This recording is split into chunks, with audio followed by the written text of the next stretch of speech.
In today's video, I will show you how you can make your own Furoshiki cloth wraps with a narrow hem using the narrow hem presser foot. I will also go through a brief history of Furoshiki, what fabrics I recommend you to use, and 4 different ways you can wrap your gifts with Furoshiki cloths.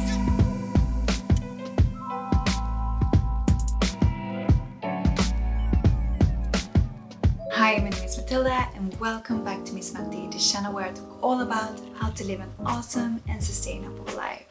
And in today's video, I'm going to show you how you can make your own Furoshiki cloth wraps. A Furoshiki cloth wrap is way more than a square or rectangle piece of fabric.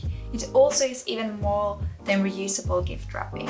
It can be used for many things, including grocery shopping, carrying your lunch, you can make it into a bag, you can use it as a scarf, you can use it as a tablecloth, picnic hamper, to carry clothes when traveling, etc, etc. As such, it's not just something to wrap a gift in, it actually is a gift in itself. I've used some Furoshiki cloth wraps for a couple of years and I've totally fallen in love. It's so much easier than traditional paper wrapping, and I personally think it's a very beautiful way to wrap your gifts. And then on top of that, in the long run, you save money on paper wrapping, tape and ribbon, as well as you do not need to deal with the sea of paper wrapping that many of us have experienced after your family has opened gifts on Christmas Eve or Christmas Day, depending on where you live in the world, or even other holidays that you might celebrate. But I think we all are familiar with that sea of wrapping paper, and I don't think anyone thinks that cleaning up a pot is very fun. So this is a great way to avoid that. Your family can reuse these wraps year after year, or if you want to, this can also be part of a gift to someone else. And if you explain properly what it is and what it's used for, I'm sure it can be very appreciated for years and years to come by the one you give your gift to as well.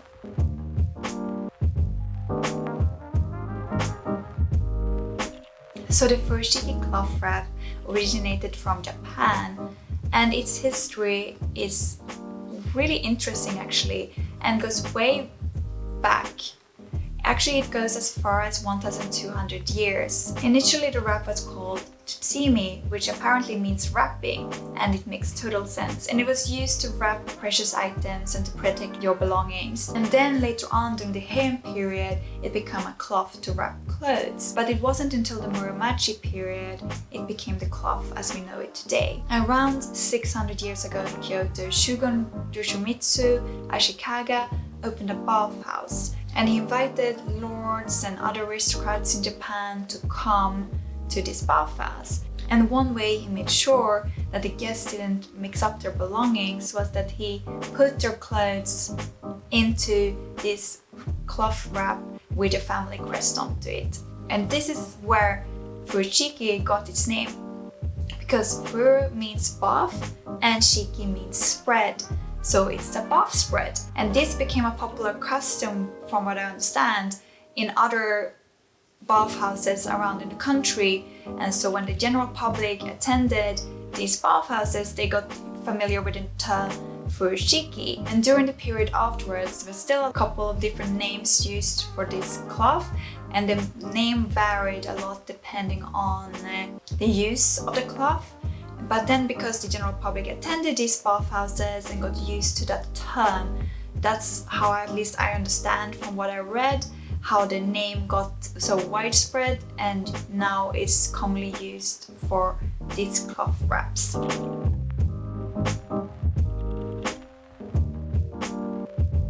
So what kind of materials can you use for your Furoshiki? I think this project is perfect to use up scraps you might have laying around in your stash. It's also amazing for those beautiful fabrics you love and you cannot get rid of, but you really do not know what to do with. If you do not have fabrics already in your stash that you really like that will be suitable for this product, I have a few other recommendations how you can obtain fabrics in a sustainable way to make your Furoshiki wraps. First of all, I would suggest you to find fabrics in secondhand stores. Then you can also just, if you have a more plain cloth, You can decorate that with fabric paint or fabric pens. Another thing that you can do, which is something I would like to do in the near future, is to tie-dye or dye some plain fabrics or sheets that you might already have. And about sheets, this is actually a really great product to use up old sheets that you might have. A lot of times you can also find some lovely vintage sheets at thrift stores as well, so you can find a beautiful printed fabric that you can use for this purpose. Another alternative is to ask a friend that sews a lot, maybe a quilter, because quilting cotton is really great for this product. And I will explain in a moment exactly why and why I choose to use quilting cotton for mine. You can literally make furoshiki wraps from any kind of fabrics. The only key factor is that you should be able to tie it. Then I wouldn't advise you to use too thin fabric either. You can also double up fabric if you want to make your wraps reversible as well. I decided to not make any of my wraps in this video reversible, but I think that's a really cute idea that I might explore in the future. And it is really important that you finish the edges of your furoshiki wrap, as such they will last longer than if you didn't. So I would highly recommend you to do that. In this tutorial I will show you how to finish your edges with a narrow hem foot. I will also link in the description down below how you can do a rolled hem by hand, just in case you do not have a sewing machine or if you prefer that finish. But if you want to learn how to make a narrow hem on your domestic sewing machine, I will show you that in a moment. And then I have this one from Lush that I got a couple of years ago, and this one is finished with a serged edge around, which is also a good alternative for you if you have a serger. Although I decided for this video that I'm not gonna show you how to finish the edges on a serger, because I think most of you who are watching this video do have a domestic sewing machine and maybe do not own a serger. But that is a way you can finish off the edges really easily and make a neat, nice finish that lasts for a long time. To successfully make a narrow hem, I would advise you to use a tightly woven natural fiber, and the reason for this is that it rolls much easier than, for example, a more loosely woven synthetic fiber. And some of the fabrics that I would recommend you to use is a broadcloth, shirting or blouse weight fabric, silk, and as I mentioned earlier, I'm using quilting cotton for mine, so that's really good qualities for this purpose.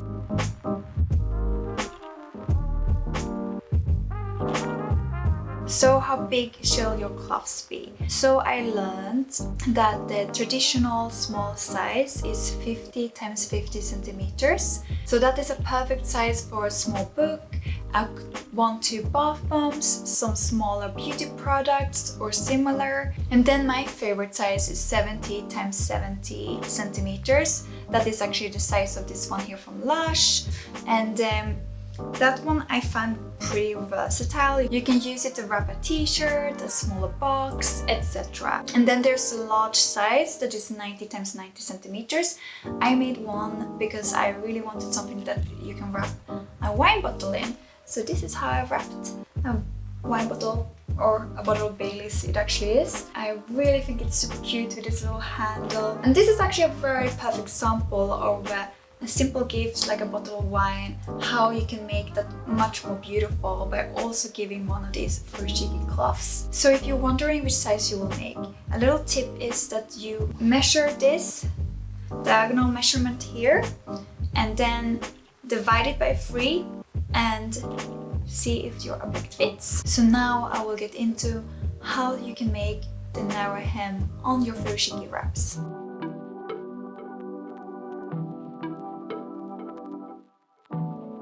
To make your narrow hem, you will need a narrow hem or rolled edge presser foot.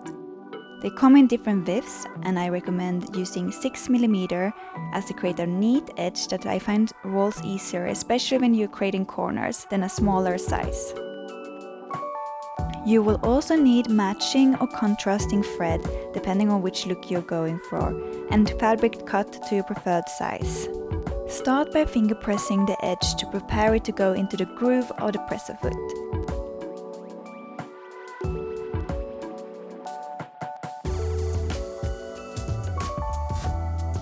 Place fabric wrong side up under the presser foot.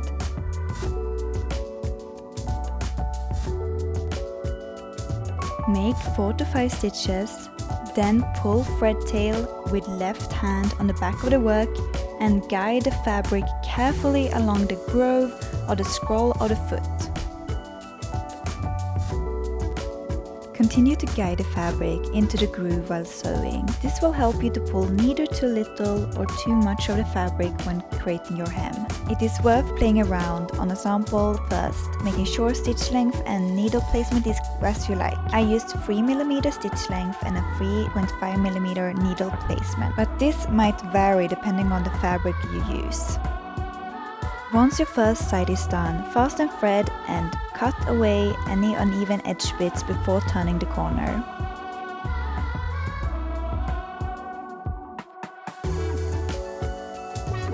Pre-finger press the edge once again to prepare your fabric to go into the groove. Pull the finger press bit into the scroll.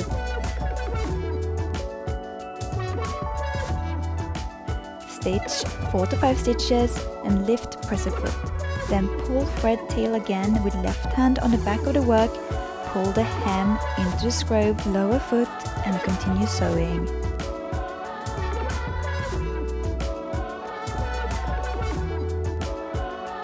Repeat around the other corners until you have a narrow hem on all sides of your Furoshiki cloth wraps.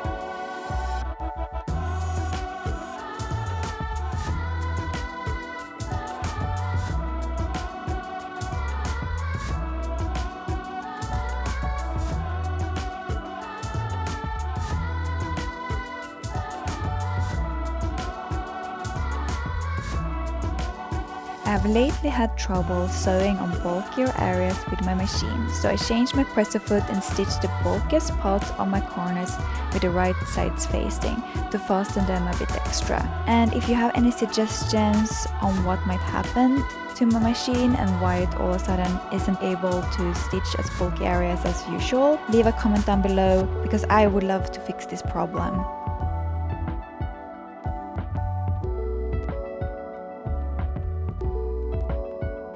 If you struggle to getting your fabric to roll, you can use the zigzag stitch instead, and it can be at least as decorative as a straight stitch, as it creates a neat and sturdy edge. So that is how you make a narrow hem using the narrow hem or rolled edge foot. And now I'm going to show you how you can wrap them in a couple of different ways.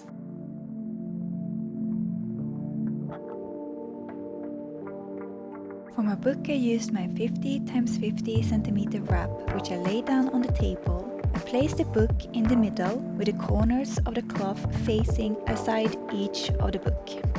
Pull one side around the long side of the book, tucking the corner behind the book. Fold the other two opposing corners and pull them together at the top of the book. Make a double knot.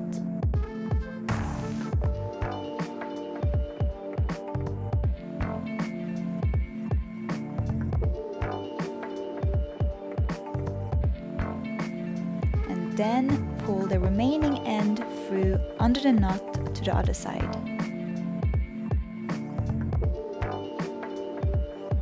Now it's time to wrap a box. To wrap a small box, you will need a 70x70cm wrap. Lay your box like the book on your cloth. Take two opposing sides and pull in opposite directions over the box. Take the two other corners and tie a knot. Adjust fabric if needed and pull the two on the knot ends to create a tie. Adjust fabric to create a neat and decorative tie.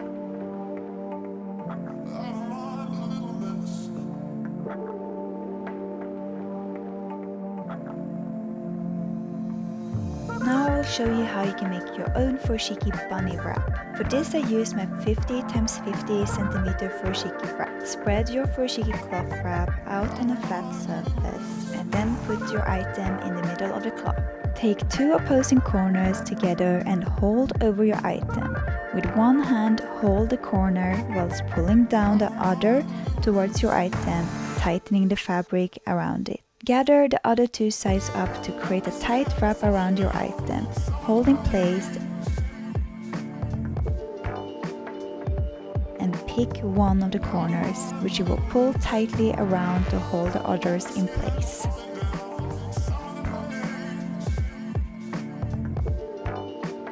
Then take another corner, leaving the remaining 2 as bunny ears. Hold your thumb in place and wrap tightly around your thumb to create a bunny head. Pull the edge in place and then adjust the ears and you're done.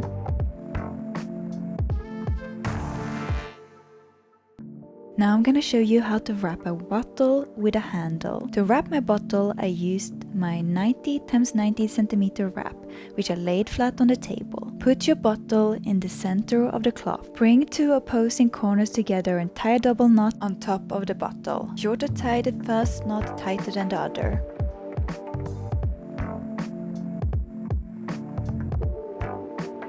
Wrap the 2 other corners around the bottle and tie together as a double knot to hold in place.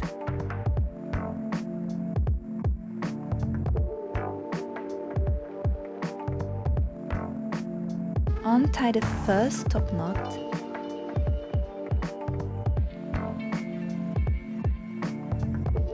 Then twist the fabric and tie the ends to create a handle. And your bottle wrap is done.